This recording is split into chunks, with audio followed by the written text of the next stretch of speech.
sister. Happy New Year. How are you? Good, Om Shanti, thank you. Mm, It's nice to see a Tamil girl from a foreign country. But you don't know Tamil. No, no, Uh, yeah, I just know English for now. okay, that's nice. And basically, I'm impressed by your Facebook post. So, and even your Facebook name itself was Divine Love Resonance, which is so strange and very curious. It makes us curious on what you are posting, and it is uh, more divine and more about healing. And what exactly is that, sister? Yeah, so I am Mm, actually in the theta healing modality where I assist people in healing sessions and I facilitate healing sessions for people. mm, And it's about connecting to the mm, creative energy of mm, source energy and the creative force in the universe. And it's about allowing ourselves to heal and to grow and to evolve as human beings, right? So when I decided to make a Facebook page, mm, I didn't want to put it as my name again because I have a mm, profile with my name. mm, So I was thinking about what is universal, what is people, what do people need to understand that's universal. And the one thing was love. And love, the vibration of love and oneness and creativity is all the energy of source. It's the energy of source creation. It's the energy of God consciousness. So mm, when I decided to open up the page, that was the name that came to mind. And it's about inspiring people and raising awareness in people, to make them understand certain concepts and to trigger the thought process, basically, because we want to move from the old paradigm of fear into love. So that was the main idea for my page. And it sort of got a lot of interest in the first few months. So, and then it plateaued because of the algorithms in Facebook. So I was just thinking, it's a good way for people to learn, understand, connect to a different concept in their minds. And that was where I was coming from. And as a spiritual healer, sometimes it's nice to connect to the world with your frequency to be able to assist in any way or form. So, with the disparity from 2020 created in the world, and just the other day I did a session, and it's so much, people have went into so much of fear and uncertainty since 2020 collectively. I thought this was a good way of reaching more people, just to be able to get some inspiration and some hope in their lives, because a lot of people are looking for hope and they're looking for joy and they're looking for peace. And which way can you assist the collective to do that? So, yeah, that's one of the things. There's a lot more to it, yeah. So is So, it connected to Hinduism or something else? say that again. Is it connected to Hinduism? What's your teaching? So, theta healing modality is a universal modality. Mm, It uses basically whatever belief that you're in. So, whatever religion or whatever you're following, and it just takes it and enhances that. So, it looks at the belief work within an individual at a subconscious level. So, 95% of your manifestations or your visual ability to see what you're creating in the world is basically created by the 95% of the subconscious, which is unconscious, basically. You don't know, it's on repeat, it's repetitive, it's taking all the information from there and it's bringing it forward, right? And then the conscious mind is your conscious thought, memory, things like that. And it's creating that, your conscious state, basically your thoughts, feelings, and emotions is 5%. So 95% of what you create, you don't know. So what theta healing does, it goes into that subconscious patterning in the body, in the mind, in the soul, and it's at each different level. And you have, through various techniques within the modality, you have the ability to change this, to create more awareness within your body, mind, and soul, and also to enhance your understanding and your awareness of what this journey is called life, basically. So I was born into the Tamil religion. I do follow and listen to a lot of different religions, and there's many things that come from, different religions that you can take from, and you can understand, and you can draw those concepts to you and be able to understand and learn and grow from that. So I'm not limited just to my religion, but I do follow my Tamil culture. And I do love, like, Jesus Christ, and there's different ascended masters and archangels and all of these things. So, and I think universalism is important, because theta healing teaches it teaches a person to respect all different religions and to be able to allow that person to grow in that religion in the best way that he can. So it's a very interesting and delicate process. So I've been learning this modality now for a few years. I've also did Reiki and access bars, and each time you learn something, it increases your capacity to heal yourself and to heal others, and it allows for expansion and free will and freedom of movement within your body, mind, soul, consciousness. So there's many aspects to it. Yeah. And what is it that attracts you towards the subject of healing? Well, when I grew up in a very traumatic household where there was a lot of physical abuse, and I watched that. So it was very difficult growing up, in that household, and your subconscious beliefs get formed from 0 to 7.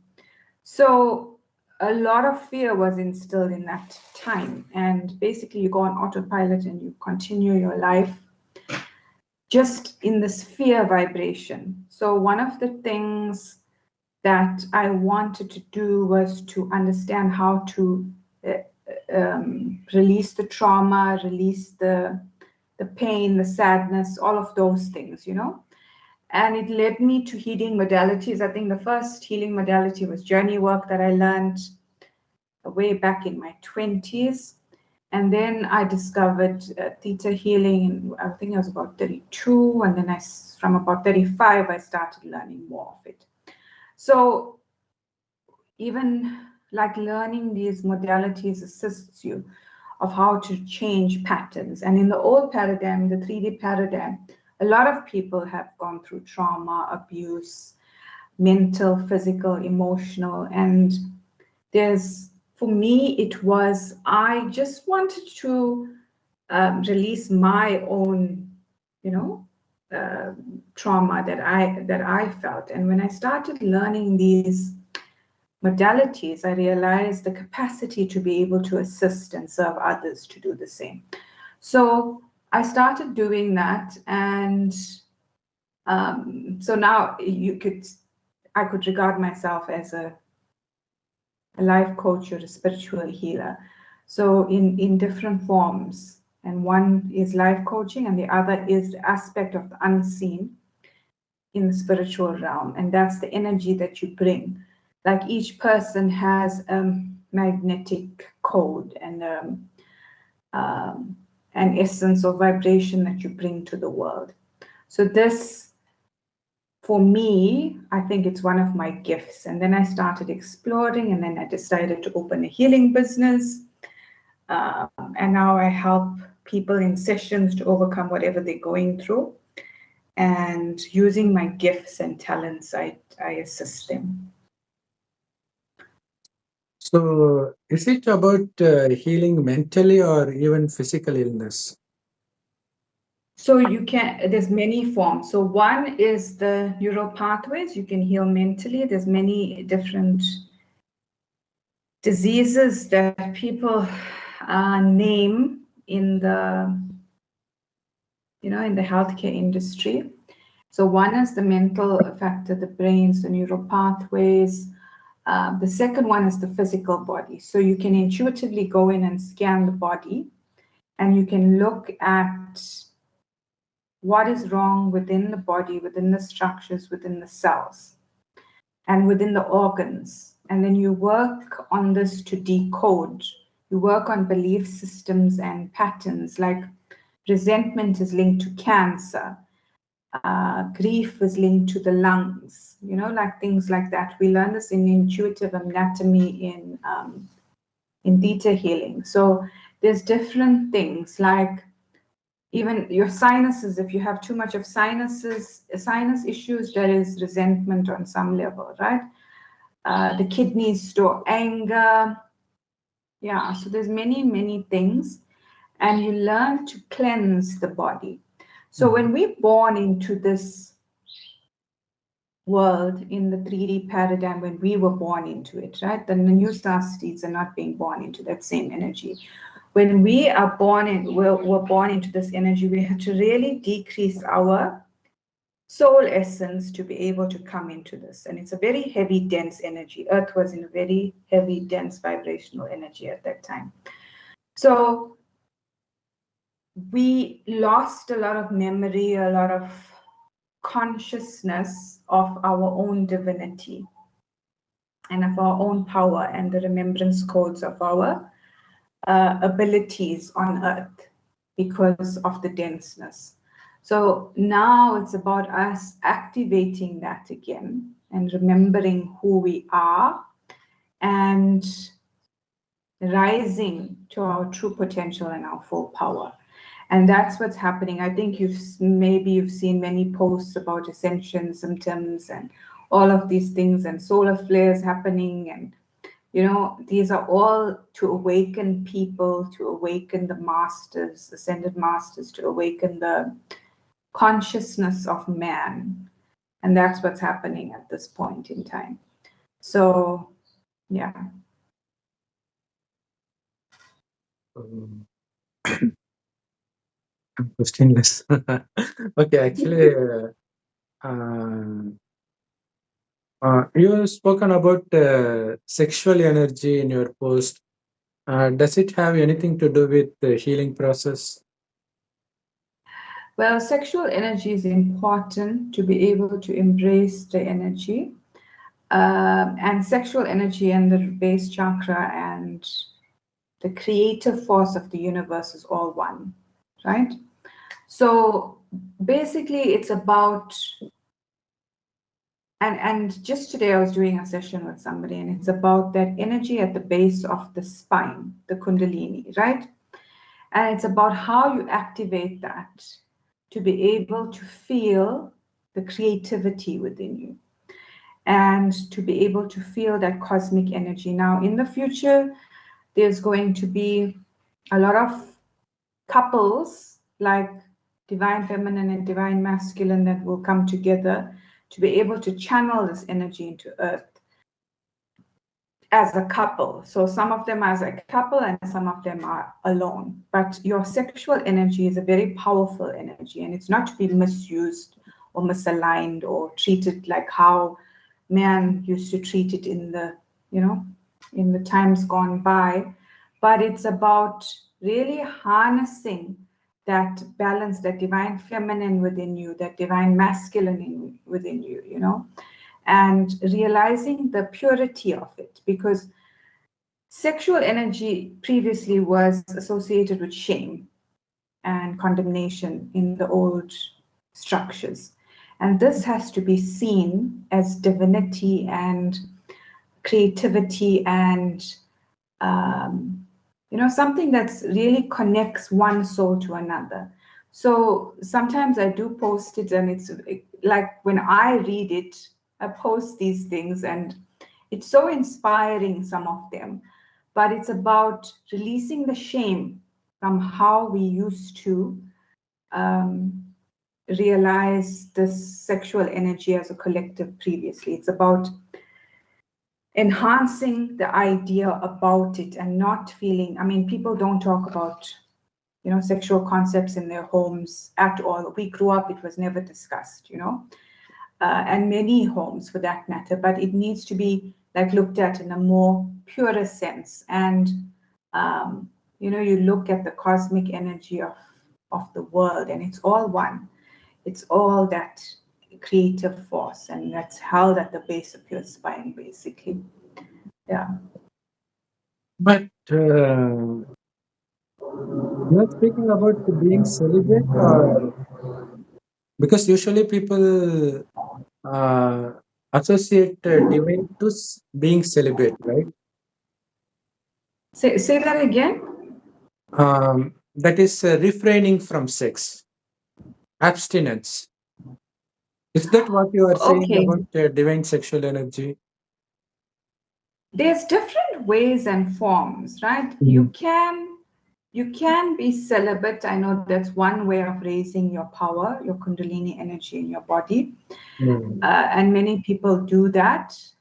Celibacy is one form. And then the other one is obviously to be in a committed relationship, to be with the right partner.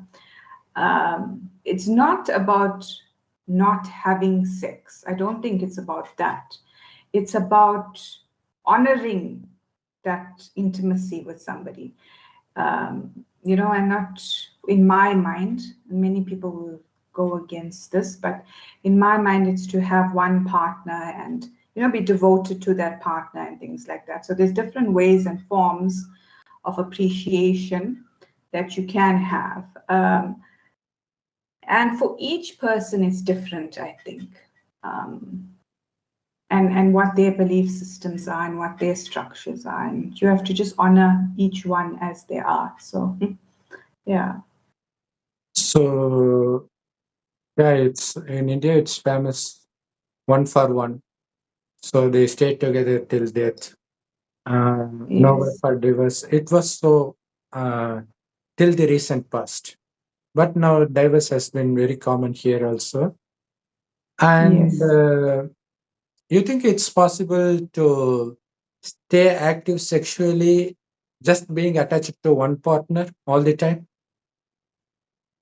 If you have the monogamy gene, if you have the gene it's a monogamous gene where you can stay attached to a partner, it's in the genetics to one But now partner. it Many seems, yeah. people have it, Hmm. okay? Okay. And some people don't have it. That's why Hmm. you have extramarital affairs and Yeah, everything that goes it's on. been Yeah. almost with every individual. Now it's like that. Yeah. So a lot of people that does happen to. Hmm. It depends what your genetics bring, and then obviously what you accept in your life and what you don't. It's about discipline in my mind. So it's many things. Yeah. And it's also, we work in theta healing and we do lots of things, but it's also about having no judgment for whichever way or form a person chooses to live. There's no right and wrong. At the end of the day, it's about your integrity, your values, your discipline, and what you deem fit for yourself. So, yeah, that's an interesting topic, but Hmm. yeah. So, what does it have to do with healing? Well, healing. Just explain that. like define that question a bit more? I asked, what does sexual energy have to do with the healing process, whether mental or physical healing? This, because it's sexual energy is part of creation, it's part of oneness. Okay. So if you can heal maybe your shame and your trauma and your ailments within yourself, that will raise your kundalini energy. It's just termed sexual energy So you are on earth. speaking about rape victims, sister. Yeah, when you say about shame associated with sex, I'm speaking about what? rape victims, victims of rape. It can be anything. You can Okay. look. There's very many things that can be associated. It can be rape. It can be other things like like. Now we're going to go very deep into this, but Okay. it's about even if your partner is not ready, Okay. like if a man enters a woman and the partner is not ready, that is a form of abuse that registers in the body, Okay. right? So it's certain things like that, and you're not conscious of it, neither is your partner, So it's going down to these, and that's why you say the subconscious layers, going deep into those subconscious layers and seeing what is there, if there's any molestation, rape, trauma, even in the lineage, in the genetic lineages. There could be this in the generations, like 7 generations before that, past lifetimes. There could be, different instances that you need to heal from. There's a broad scope, and this is just highlighting one aspect of sexual energy that people need to heal with. But there's many forms associated to it. Yeah. So, do you consider that if some girl doesn't like to have sexual intercourse, it's some kind of illness that needs to be healed? No, that's just a preference. Mm. That's a preference. I don't think, unless you go deeper into it, you might find out why and you dig on the belief systems. But generally, if they don't want to, if they want to remain celibate, that is just their choice. And a lot of people chose to be that Yeah. in this lifetime, in this timeline, actually. A lot of people chose celibacy in this timeline, just as a broad perspective of the collective, because of what's out there, basically. And you must know when you are sexually interactive with a person, you carry their DNA structures. You carry their strands of DNA every time you are with somebody. So it makes sense to, be with maybe one partner or know that your partner is faithful and that you are faithful to your partner. And it just helps because you don't want to carry multiple DNA of multiple partners and then have to work through all of that. So there's many aspects to it. Yeah. So, okay, how would you heal if somebody is suffering from trauma due to sexual abuse in their childhood? So you go back to and this is just a broad thing for other healings as well. So you go back to the inner child healing. And one thing we do is look at where it started. And you go into that memory, that core memory. And it's usually between 0 and 7, and sometimes as a baby in the womb. And you do inner child healing and forgiveness work for the perpetrator. And forgiveness work for yourself. You bring in downloads. In theta healing, there's something called downloads, where you bring in new feelings, because a lot of times people don't feel the feelings that they were supposed to feel. Feeling is was a very distorted layer in the collective on earth until like recently. People were very closed off to feeling in their heart spaces. And that's about to change. So you do the inner child healing and you work through that with them on a one-on-one basis, and you go into that inner child healing, you do the forgiveness work, or they do the forgiveness work, and you witness with the energy from Creator. Creator does the healing and you witness it basically. So that's how you do it. And there is something called baby in the womb healing and past life regression and things like that. And there's many aspects to it. So this is one area where you can release the trauma from the nervous system, from the cellular level structures, from the mitochondria, and the free-floating memories within the mind, because the mind stores a lot. So the free-floating memories need to be cleared in the mind so that you can create a new way, new neural pathways and a new way of being without maybe trauma, physical, sexual, emotional, whatever it is. And that's how you change. So it's basically you're changing your frequency, you're changing your vibration, you're changing your belief. And that is then translated into a new way of being. Yeah. So can someone who doesn't believe in God be healed under these Yes, if they have the circumstances? belief that they can be healed. Because they don't believe in higher power, they don't believe in universal power, then how can you convince them to get healed? It's about, so you go to each person's aspect of who they are, and sometimes it's just a story you're telling. So you witness the energy. You don't have to believe in a supreme power to be able to heal, as long as you believe that you can be healed. So there's, and you must know dual beliefs can serve you in one way or the other. So there's a few people I know that don't believe in religion or God, or and they're still fine. So it's about, basically it's about the belief system that structures your identity. So it's better to believe that there is a higher power and that you are part of that oneness, but you can be able to heal without that belief also. Yeah. So why do you think only some people are facing so deadly situations that others can't even imagine?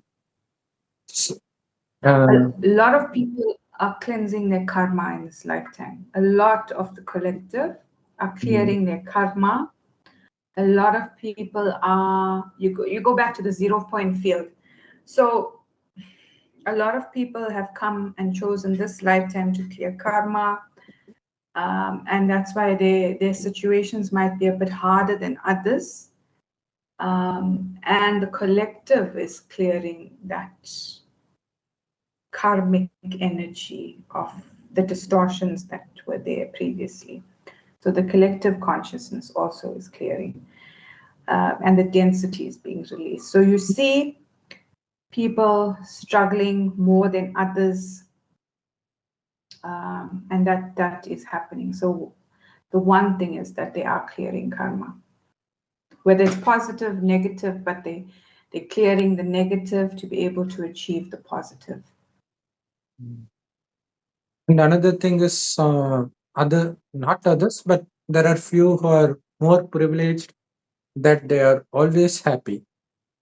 They have never met anything negative in their life.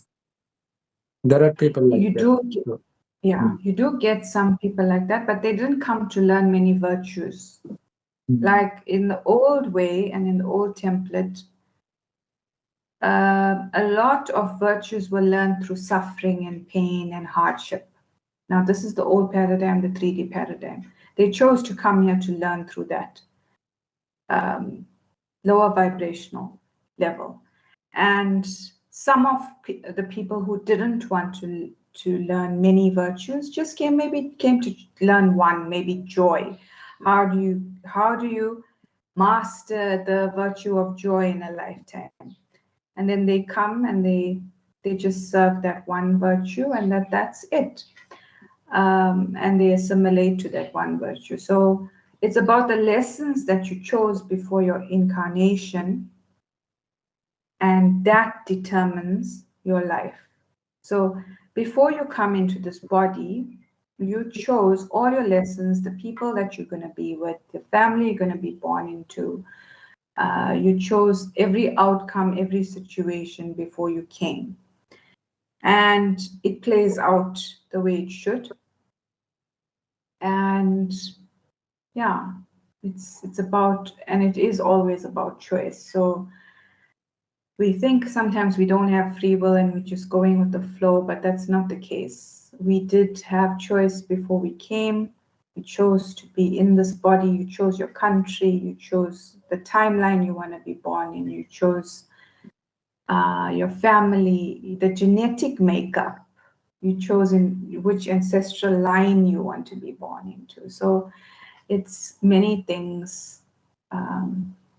Yeah, it's many aspects to it.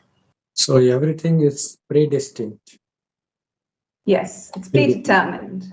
So you choose with the council of 12, and this is your soul tribe. This is your soul energy at the top before you incarnate into this body, and you choose all your lessons, your virtues, everything before you come. And that's the soul consciousness energy. And then you basically dial down, and then you come. What is soul conscious energy? You said something about soul conscious energy. Soul? You said soul conscious energy? Yeah, your soul consciousness, your soul essence. Oh, okay. And how about life partner? Is it also predetermined?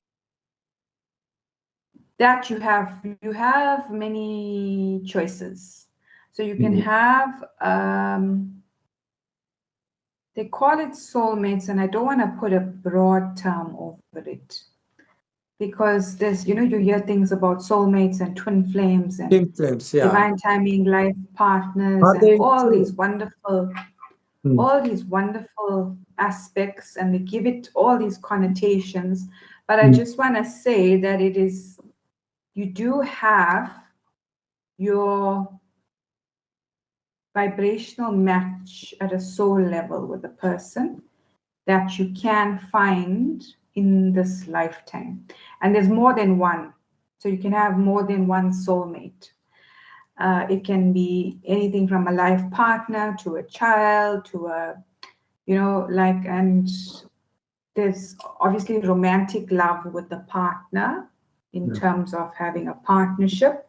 And then there's soulmates as friends and children and parents that are there to guide you, and even friends that are there to guide you in your lifetime. So when it comes to a romantic partnership with a loved one, there is more than one soulmate or divine life partner. That it depends on your frequency and your vibration at that level in time, and you're able to connect with them. Yeah. So that's when the real conflict happens, when there is more than one soulmates, right? Romantic but I don't know if it's conflict, but a lot of I don't know if it is conflict, but because you can decide. Nobody's going to agree their spouse being associated with another partner when they are already there. If they're already in a relationship, yes, it's difficult. Yes, and in that aspect, there is conflict, and I'm sure a lot of people go through that. So, but it's about discipline, I think, and discernment of what you want and who you want to be with, because not many people are happy in their relationships. A lot of relationships are karmic based, where you came to serve your karma with that person. And that's not necessarily the highest vibration of love. It's just you came as a mirror to maybe play out certain lessons, so you have to learn about yourself, whatever you needed to overcome, certain lessons about them. And you need to move forward from that. And yeah, so in that sense, yes, there is the conflict and the uncertainty. And then you choose, and life is choice. Life is choice, life is free will. So then you choose from there and you can move on. And why is it everybody says the honeymoon phase don't last forever? Why is it so? Yes. Mm. Yeah, a lot of marriages, it becomes like a norm. And I think in certain instances mundane, because you're going through the rigmarole of life. Because you're going to work, you're coming back, you have your children, there's set tasks to do. So a lot of it, yes, it does. I think the honeymoon phase does wear out, but it's important in a committed relationship to, rekindle that and to keep that passion alive, that spark and that energy alive with your partner. So, yeah, so that they don't look elsewhere or you don't look elsewhere, or, because it's very easy for people to stray also. Yeah, because Yeah. the fact is they are no longer attracted to their spouse. So Yes, in Tamil, there's a saying that romance lasts just for 30 days from the date of marriage. yeah, that's interesting. Yeah. Yeah, So I that's wish I true. knew that. Yeah, it's very common here. So more Yeah, than 2 months, there can't be any romance. yeah, but I think it's about the people and what their level of commitment is to each other. Mm. And a lot of people stayed together despite all of that. And I think in Hinduism, I did a session for somebody about their marriage and the vows that you take, especially at the pandal. When you do the vows in Hinduism on your wedding day, right, with the fire and Yes. Agni and all of that, and you do the 7 steps. A lot of these vows keep you bound to that partner. And even if it's a marriage that is like abusive and, in turmoil, and some of these people still stay in these marriages. I know so many older generational people that still live through all of that, mental abuse, physical abuse. They stayed with their partners because that one vow is so strong. And then they say it's 7 lifetimes of this. But the newer generation is obviously seeing that if it's not good to stay in a certain marriage, then you need to leave. So they have more strength to do so, and more conviction and more self-worth within themselves to be able to leave as well. So yes, times are changing and you see divorce rates increasing, but that's because of the level of awareness and self-worth that's coming through. Yeah. So, and also this present generation, are they mentally weak compared to their elder generations? That's a very good question. I don't think mentally weak. I don't believe that, because I think they have a higher vibration with the new souls coming in. They have a higher vibration. I just think the older generation was accustomed to more density, if I can just put it in one word, more density in whichever form it was, right? And I think one thing the older generation learned was strength and resilience. And if you look at our generation, our parents, they didn't learn so much, especially our parents, they didn't learn about love so much, but they did learn strength, resilience, discipline, tenacity. They learned that. So the newer generation that's coming in, I don't believe that they're mentally weak. I just think that they're not exposed to the challenges that we were exposed to or our forefathers were exposed to. And there might be a certain level of comfort in certain countries and in certain, what do they call it? Certain, I can't get the word now. So in certain, like cultural ways of living, and you get that. But emotionally, I think they are more aware. Like if I have to look at my son, he has more empathy in him than we had when we were younger. And he has more like love and more discernment, and they come in with this knowing. It's almost like a knowing. They have levels of confidence that we didn't have, or our grandparents or parents, and they're bringing in a new vibration into the world. So definitely not mentally weaker, but there is a change, a shift that they will come in with. And that's, they call them star seeds. They're star seeds to bring a new vibration into Earth. Yeah. And in previous generations, they don't get mentally attracted to someone so easily as we do now, right? I think that's the reason they lived together throughout their life. But now they are so mentally weak that they get easily attracted, easily carried away, either by physical appearance or by characters. So is that uh, not the indication of mental weakness? The older generation. No, no.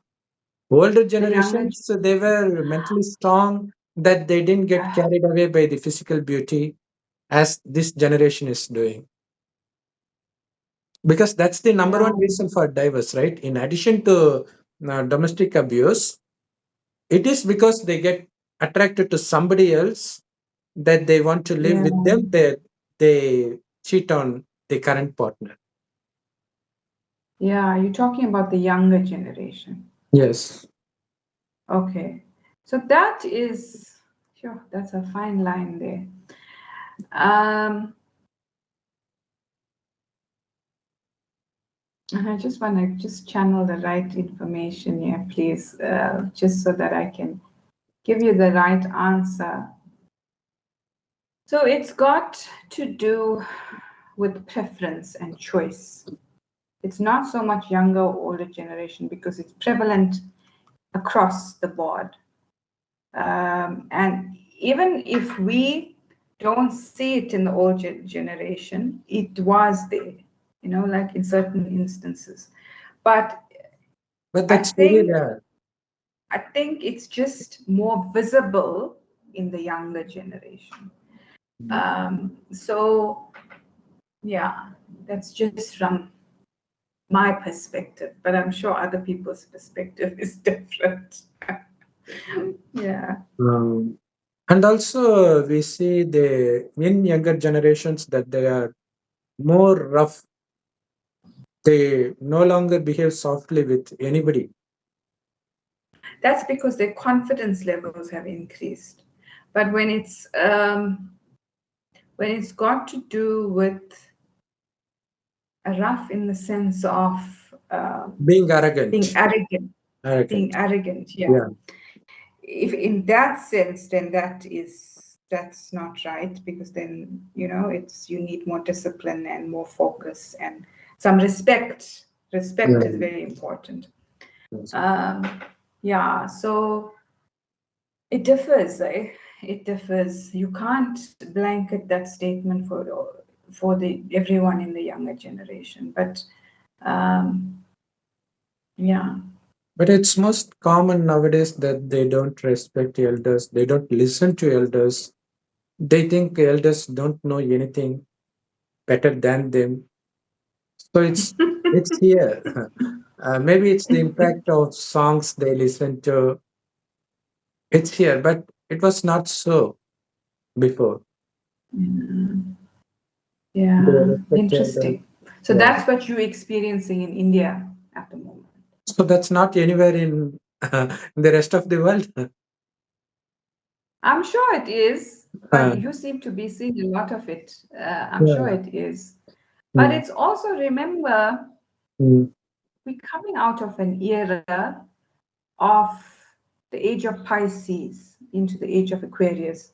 So it's this Kali Yuga age. You're coming out of that destruction into the age of love, right?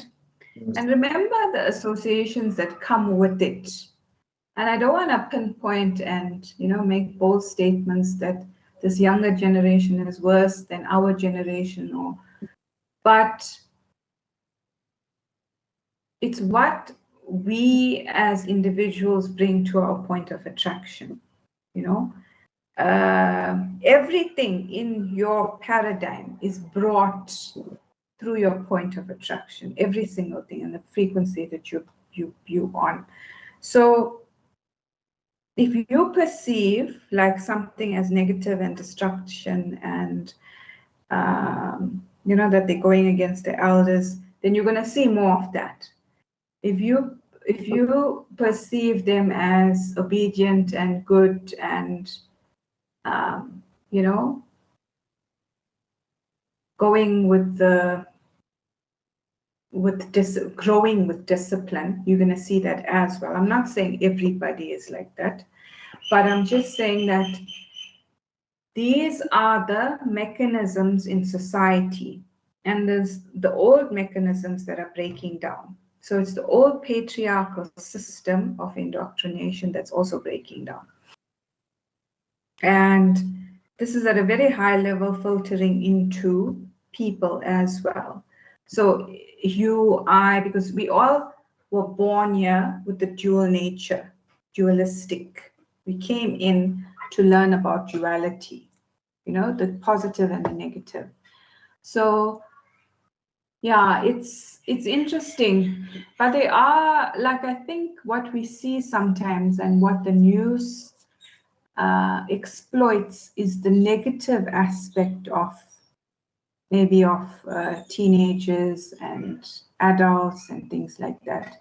And it's not necessarily what is collectively the actual truth. So you have to have discernment for that, if you understand what I'm saying. And also, we are seeing that people of this generation are getting more and more addicted to drug abuse, sexual abuse, uh, addicted to pornography, sex, drugs. What do you think that makes them do that compared to the previous generations? One is obviously the exposure, and Yeah, in terms the other of, thing, yeah. yeah. So internet exposure and Mm. parents also not being vigilant with the children. You know, That's it comes to discipline, because people look, in a household where both parents are working, the accessibility on a device is very easy for children to be able to stray. And sometimes they don't have the discernment or the clarity to say, this is wrong, that is wrong, you know? So technology also, to some extent, you know, is enhancing this. But we have to look at ways and means of how can we, as parents, deviate this technology to be able to bring in good learnings for children, not, to be reflecting on porn or addicted to video games and things like that. So it's about, and I think it starts in the home and discipline in the home with the parents and ensuring their children are disciplined. And ensuring that they monitor what they're watching. That's so important, what they're watching, what their content is. And even, something as easy as video games. Children can't tell what is a real and what is not until the age of 5 or 6 in terms of video games. Playing on the computer or on a PlayStation or something like that. So it's about creating awareness even for parents. I mean, parents have to evolve quite fast, even in this age as well, to be able to understand their children, because children are coming in with a very high vibrational frequency and more intellect. They're able to pick up things very quickly. So more intelligence, more reception to, to be able to adapt to technology. They're just born with it. They're born with that mechanism. And that's very amazing how they do that. Yeah. When we can't do that. Yeah, and like my son shows me certain things on my phone, and I'm like, oh my God, I didn't even know that. But they just know. And I asked him how you know. He's like, I don't know. That's true. So yeah, so you see these things. So you have to be a bit, as a parent, you just have to be one step ahead.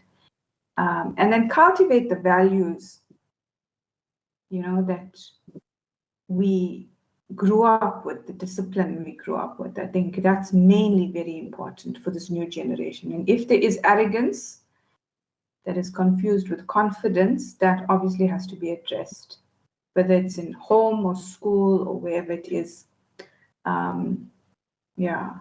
So humility is something that's lacking now in younger generation. Humility. They're not humble anymore. To anybody, they express that I know all attitude all the time. So it's very difficult to teach kids nowadays because to be humble. Yeah, and also how to ensure that our kids are safe, especially girl kids, because I don't know whether it's the case across the globe, but in India we are seeing rapes on daily basis within college campus, within hospitals. So what can we do as parents to safeguard our children? Actually, even male child are not spared from sexual abuse because we can't protect them all the time. Obviously, we are not allowed at college hostel, school hostel. So, what can we do about and that's about the institutions and it's difficult because, and I'm saying this from understanding and channeling the knowing. This has been happening for generations, not just now, but it's more visible now. It's coming, people have the confidence to speak out and say it, So for that, institutions need to be, more accountable and more aware. And enforcement of rules and regulations, and it's a whole structure of discipline from the home to society to everywhere else.